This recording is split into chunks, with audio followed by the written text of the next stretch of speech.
বন্ধুরা, এটা হলো সেই জায়গা যেখান থেকে ঝাঁসি রানী লক্ষ্মীবাঈ ঘোড়া সমেত তার ছেলেকে পিঠে বেঁধে ঝাঁপ দিয়েছিলেন। যে কামানটা আপনারা দেখছেন এটা হচ্ছে পৃথিবীর সব থেকে দ্বিতীয় বৃহত্তম কামান। এটা হচ্ছে গিয়ে ব্রিটিশ আমলের স্টেন গান। রাজা বা রাজার কোনো খাস লোক মহলে আসতেন, তখন এই কামানের মধ্যে বারুদ ঢোকানো হতো, কিছু ফুল দেওয়া হতো। যখন এখানে রাজত্ব চলতো রাজা গঙ্গাধর রাওয়ের, তখন এই জায়গাটায় ফাঁসি দেওয়া হতো।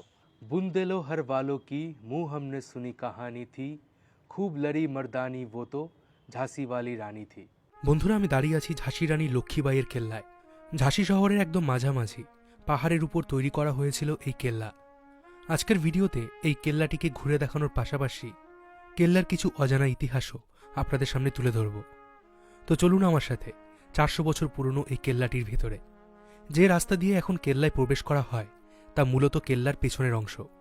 ব্রিটিশরা যখন এই কেল্লাটিকে দখল করে নিয়েছিল তখন তারা এই পেছনের অংশটিকেই কেল্লার প্রধান গেট বানায়।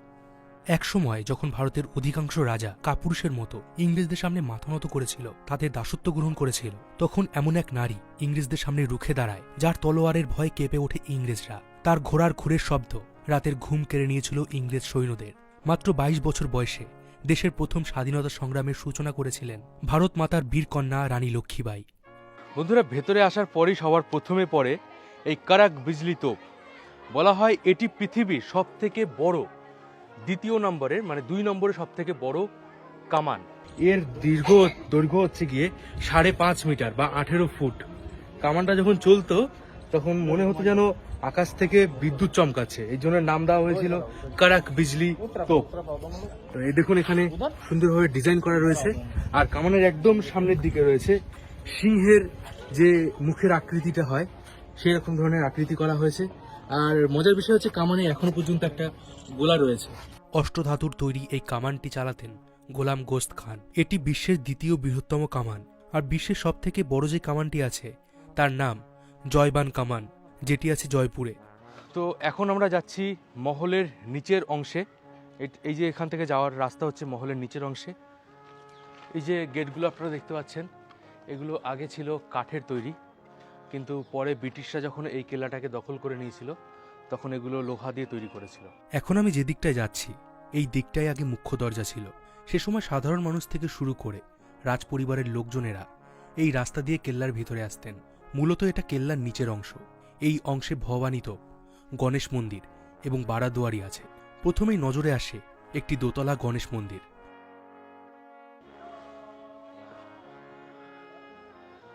এই যে মন্দিরটা আপনারা দেখতে পাচ্ছেন গণেশ মন্দির, এই মন্দিরটা মারাঠা স্টাইলে তৈরি করা হয়েছে। আর বলা হয় রানী লক্ষ্মীবাঈ মাঝে মধ্যেই এই মন্দিরে আসতেন পুজো আর্চা করার জন্য। রানীর আমলে এখানে নিয়মিত পূজাপাঠ করা হতো, কিন্তু ব্রিটিশরা এই মহল দখল করে নেওয়ার পর এখানে পূজাপাঠ বন্ধ হয়ে যায়। এখানে আরও একটি ঐতিহাসিক শিব মন্দির আছে যেটা কেল্লার মূল অংশে। একটু পরে সেই মন্দিরটি আপনাদেরকে দেখাবো।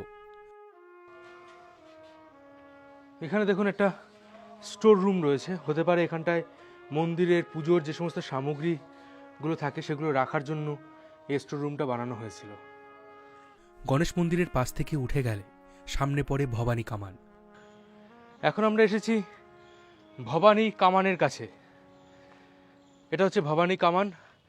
এই কামানের একদম উপরে দেখুন, আপনারা দেখতে পাবেন এই কামানের একদম উপরে এখানটায় হাতির শেপ করা হয়েছে। এই দেখুন, এটা হচ্ছে গিয়ে উঁচু করে হাতির সুর বানানো হয়েছে। তো এই কামানের নাম হচ্ছে ভবানী কামান। বলা হয় এই কামানে যখন গোলা ছোড়া হতো তখন এই কামানের মধ্যে মা ভবানীর শক্তি চলে আসতো, যার কারণে এই কামানের নাম বলা হয় ভবানী কামান।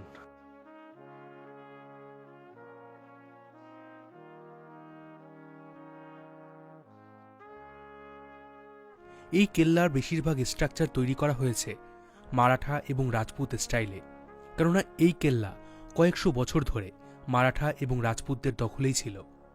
ব্রিটিশরা যখন এই কেল্লায় আক্রমণ করেছিল তখন কেল্লার বহু অংশ ধ্বংস হয়ে যায়, কারণ তারা যে সমস্ত কামানের গোলা ছুঁড়েছিল তা বাইরের দিক থেকে এসে পড়েছিল। তবে কেল্লা দখল করার পর সেই ভাঙা অংশগুলোকে ব্রিটিশরা সেভাবে মেরামত করেনি। কেল্লার নিচের ভাগে আরেকটি প্রধান অংশ হল বারাদ্বারি। রাজা গঙ্গাধর রাও তার ভাইয়ের জন্য এই জায়গাটি নির্মাণ করেন। তার ভাই গান বাজনা পছন্দ করতেন।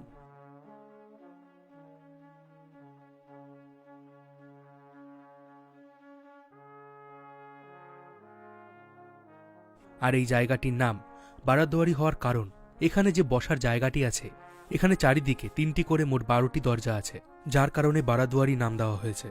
এখানে জল রাখার একটি জায়গা ছিল, যেটা দিয়ে এই বারাদ্বারির মধ্যে থাকা ঝর্ণাগুলো চলত।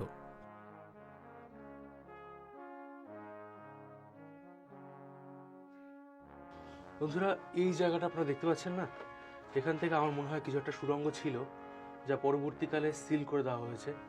ওই যে জয়েন্টগুলো আপনারা দেখতে পাবেন, ওখান থেকে পরে জয়েন করে দেওয়া হয়েছে। হয়তো ব্রিটিশ আমলে এটা করা হয়েছিল, কেননা আগেকার দিনের সমস্ত রাজা রানীরা নিজেদের মহলের মধ্যে একটা গোপন সুড়ঙ্গ করতেন যুদ্ধের সময়, সেই সুড়ঙ্গ থেকে পালিয়ে যাওয়ার জন্য। হয়তো ব্রিটিশরা সেটা জানতে পেরে এটা বন্ধ করে দিয়েছেন, যাতে কোনোভাবে কেল্লার মধ্যে শত্রুরা ঢুকতে না পারে। কেল্লার চারপাশে যে দেওয়াল রয়েছে, দেওয়ালের চারিদিকে আপনারা এরকম ছোট ছোট ছিদ্র দেখতে পাবেন। এই যে ছিদ্রগুলো, এইখানে আগেকার দিনে সৈন্যরা দাঁড়িয়ে থাকতো, তারা দাঁড়িয়ে থেকে শত্রুদের উপর নজর রাখতো, আর যদি শত্রুরা কাছাকাছি আসতো তাহলে এখান থেকে তারা তীর ছুটতেন। দেখুন দেখুন, এখানে এই ছিদ্রটার ডিজাইনটা আপনাদেরকে দেখাচ্ছি। একবারে একসাথে 3 দিকে তীর ছোড়া যাবে। এখান থেকে একটা আছে, এখান থেকে একটা, আর এখান থেকে একটা। তো এখান থেকে সোজা আপনি যদি জুম করি, আমি দেখা যাচ্ছে না, হ্যাঁ এই দেখুন, এখান থেকে কিন্তু সুন্দরভাবে এই ছিদ্র থেকে বাইরের সবকিছু দেখা যাচ্ছে পরিষ্কার।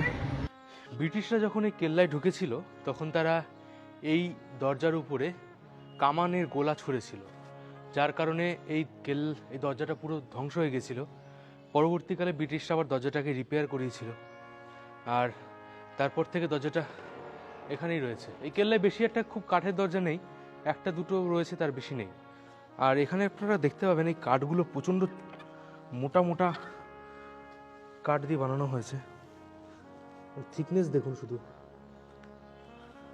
এখন আমরা ছিলাম কেল্লার নিচের অংশে, আর এখন আমরা যাব কেল্লার উপরের অংশে। এটাই হচ্ছে কি মেইন অংশ, যেখানটায় ঝাঁসি রানী লক্ষ্মীবাই এবং তখনকার দিনে রাজারা থাকতেন। এটা হচ্ছে কি ব্রিটিশ আমলের স্টেন গান। ব্রিটিশরা এই বন্দুকগুলোকে ইউজ করতো কেল্লার সুরক্ষার জন্য।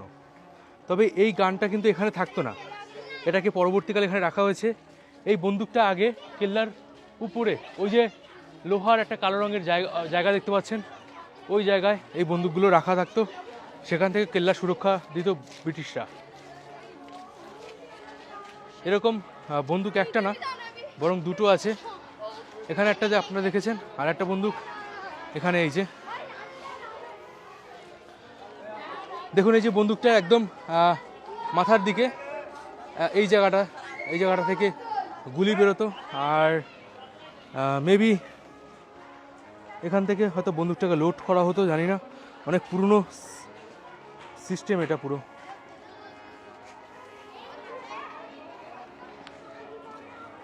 আর এবার আমরা ঢুকবো কেল্লার একদম প্রধান অংশে। এই যে গেটগুলো আপনারা দেখতে পাচ্ছেন, এই গেটগুলোকে ব্রিটিশের যে ফ্ল্যাগ আছে সেই ফ্ল্যাগের মতো করে জিগজ্যাগ করে বানানো হয়েছে। এটা কিন্তু রানী লক্ষ্মীবাইয়ের আমলে ছিল না, এটা পরবর্তীকালে ব্রিটিশরা এই গেটটাকে লাগিয়েছিল। আর এরপরে এই গেটের পরে আসে হচ্ছে কি লোহার একটা গেট। এই গেটটাও বেশ ভারী। এই যে ছোট ছোট কামানগুলো আপনারা দেখতে পাচ্ছেন, এগুলোর ব্যবহার করা হতো যখন কোনো রাজা বা রাজার কোনো খাস লোক মহলে আসতেন, তখন এই কামানের মধ্যে বারুদ ঢোকানো হতো, কিছু ফুল দেওয়া হতো, যাতে তারপরে এইগুলো জ্বালিয়ে দেওয়া হতো। মানে এগুলো তখন ঝর্ণার মতো উপর থেকে পড়তো। এটা হচ্ছে স্বাগত জানানোর জন্য এই ছোট্ট কামানগুলো ব্যবহার করা হতো। এরকম কামান অনেকগুলি রয়েছে, এখানে পরপর রাখা রয়েছে। বন্ধুরা, এখন আমি সেই জায়গায় যাচ্ছি যেখান থেকে ঝাঁসি রানী লক্ষ্মীবাই ঘোড়া সমেত তার ছেলেকে পিঠে বেঁধে ঝাঁপ দিয়েছিলেন যখন এই কেল্লায় ব্রিটিশরা আক্রমণ করেছিল সেই সময়। তো চলুন সেই জায়গাটা আমরা দেখে নেব। 1835 সালে মারাঠা রাজ্যে এক ব্রাহ্মণ পরিবারে জন্মগ্রহণ করেন রানী লক্ষ্মীবাই। ছোটবেলায় তার নাম ছিল মণিকর্ণিকা। রানী লক্ষ্মীবাইয়ের যখন 7 বছর বয়স ছিল তখন তার সাথে বিবাহ হয় ঝাঁসির রাজা গঙ্গাধর রাওয়ের। বিবাহের 9 বছর পর তিনি এক পুত্র সন্তানের জন্ম দেন, কিন্তু মাত্র 4 মাসের মধ্যেই সেই পুত্র সন্তান মারা যায়। ছেলের মৃত্যু রাজা গঙ্গাধর রাওকে অনেক অসুস্থ করে দেয়। শেষে রানী লক্ষ্মীবাই তার এক নিকট আত্মীয়ের কাছ থেকে একটি ছেলেকে দত্তক নেন। তার নাম রাখা হয় দামোদর রাও। তবে এসবের পরেও রাজা গঙ্গাধর রাওয়ের শারীরিক অবস্থার অবনতি ঘটতে থাকে। অবশেষে 1853 সালে রাজা গঙ্গাধর রাও মারা যান। এদিকে ইংরেজরা ততদিনে ভারতে নিজেদের আধিপত্য বিস্তার করে নেয়। গঙ্গাধর রাও মারা যাওয়ার পর তাদের নজর পড়ে ঝাঁসির উপরে। রানী উপায় না পেয়ে নিজেই শুরু করেন রাজ্যের শাসন। এদিকে ইংরেজরা এক নতুন আইন নিয়ে আসে, যার নাম ছিল সত্য বিলোপ নীতি। এতে বলা হয় যে রাজাদের নিজের রক্তের কোনো পুত্র সন্তান নেই তাদের রাজ্য দখল করা হবে। আর এখান থেকেই বিবাদ শুরু হয় রানী এবং ইংরেজদের মধ্যে। রানী তার রাজ্য এবং কেল্লা ছাড়তে অস্বীকার করেন। সেই সময় ব্রিটিশরা এই কেল্লায় আক্রমণ করে। এই যুদ্ধে রানীর 3 জন প্রিয় যোদ্ধা গোলাম গোস্ত খা, মতিবাই এবং খোদাবাক্স মারা যান। রানীর আদেশে তাদের 3 জনকেই কেল্লার ভিতরে সমাধি দেওয়া হয়। বন্ধুরা, এটা হলো সেই জায়গা যেখান থেকে ঝাঁসি রানী লক্ষ্মীবাই ঘোড়া সমেত তার ছেলেকে পিঠে বেঁধে ঝাঁপ দিয়েছিলেন যখন ব্রিটিশরা এই কেল্লায় আক্রমণ করেছিল। আপনারা দেখতে পাচ্ছেন ঠিক কতটা উঁচু ছিল। আর এখান থেকে ঝাঁসি রানী লক্ষ্মীবাই সোজা চলে গিয়েছিলেন গোয়ালিয়রে। সেখানে সিন্ধিয়াদের রাজত্ব ছিল। সিন্ধিয়াদের কাছে তিনি সাহায্য চেয়েছিলেন, কিন্তু সিন্ধিয়ারা তার সাথে বিশ্বাসঘাতকতা করেছিল এবং ব্রিটিশদের সাথে হাত মিলিয়েছিল। শেষ পর্যন্ত ঝাঁসি রানী লক্ষ্মীবাই ব্রিটিশদের সাথে যুদ্ধ করেছিলেন এবং সেই যুদ্ধে তিনি মারা যান। আর আপনারা দেখতে পাবেন কেল্লার একদম নিচের দিকে ওখানে জল রয়েছে। আগে ওই জায়গাটায় কুমির থাকতো কেল্লার সুরক্ষার জন্য। এইখানে যে বড় দরজার মতো জায়গাটিকে আপনারা দেখতে পাচ্ছেন, এই জায়গাটিকে বলা হয় হ্যাঙ্গিং টাওয়ার। যখন এখানে রাজত্ব চলতো রাজা গঙ্গাধর রাওয়ের, তখন এই জায়গাটায় ফাঁসি দেওয়া হতো, কয়েদিদের ফাঁসি দেওয়া হতো। একদিন বলা হয় যখন রানী এই রাস্তা দিয়ে যাচ্ছিলেন মন্দিরের পথে, সে সময় একজনকে ফাঁসি দেওয়া হচ্ছিল। আর সেটা দেখে রানী তখন অজ্ঞান হয়ে যান। তো তিনি পরবর্তীকালে রাজাকে রিকোয়েস্ট করেন যে এখানে যাতে ফাঁসি না দেওয়া হয়, আর তারপর থেকে এখানে ফাঁসি দেওয়া বন্ধ হয়ে যায়। এখন আমি যাচ্ছি এখানে যে শিব মন্দির আছে, সেই শিব মন্দিরে। এই মন্দিরে রানী মাঝে মধ্যে আসতেন এবং পুজো আর্চা করতেন, মানে রেগুলারই আসতেন তিনি এখানে পুজো আর্চা করার জন্য।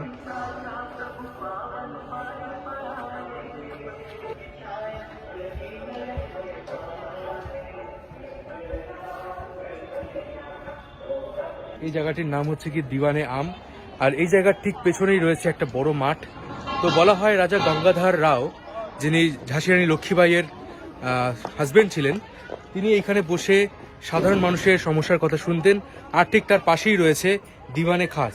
এখানে রাজার সমস্ত খাস ব্যক্তিরা, যেমন ধরুন মন্ত্রী, তারপরে কোনো গেস্ট, তাদের সাথে বসে এখানে তিনি মিটিং করতেন। এই যে মহলটা আপনারা দেখতে পাচ্ছেন, তখনকার দিনের 5 তলা বিল্ডিং ছিল এটা। আর বলা হয় রানী লক্ষ্মীবাই যখন বিয়ে করে এইখানে এসেছিলেন, তিনি এই মহলের নিচের অংশে থাকতেন। এটা হচ্ছে সেই মহল। আর এই যে ঘরগুলো আপনারা দেখতে পাচ্ছেন, এখানটায় সৈনিকদের থাকার জায়গা ছিল, আর তাদের ঘোড়াগুলো এইসব জায়গায় বাঁধা থাকতো। এখন আপনারা যে অংশটি দেখতে পাচ্ছেন, এই অংশটি ব্রিটিশদের আক্রমণে ধ্বংস হয়ে গিয়েছিল। এটা মূলত কেল্লার যে পাঁচিল রয়েছে, সেই পাঁচিলের উপরে প্রধান অংশ এটা। আর এই অংশের মধ্যে যে ঘরগুলো দেখতে পাচ্ছেন, সেই ঘরগুলোর মধ্যে তখনকার দিনে গোলা বারুদ সমস্ত কিছু মজুত রাখা হতো। আর এই গোলা বারুদগুলো দিয়েই তারা এই কেল্লা সুরক্ষা দিত। এই যে জায়গাটা আপনারা দেখতে পাচ্ছেন, লোহার জায়গাটা, এইখানে ব্রিটিশরা তাদের স্টেন গানগুলো রাখতো। আর এখান থেকে তারা কেল্লার চারিদিকে নজর রাখতো। যদি কোনো শত্রু এদিকে কেল্লার কাছাকাছি আসতো, তাহলে তাদের উপর এই স্টেন গান দিয়ে আক্রমণ করা হতো। কেমন লাগলো ঝাঁসির এই ঐতিহাসিক কেল্লা? আমাকে কমেন্ট বক্সে অবশ্যই জানান। আর ভিডিওটি ভালো লাগলে অবশ্যই লাইক করে দিন আর বন্ধুদের সঙ্গে শেয়ার করে দিন। আবার ফিরবো ইতিহাসের কিছু রোমাঞ্চকর তথ্য নিয়ে। ততদিন ভালো থাকবেন, সুস্থ থাকবেন।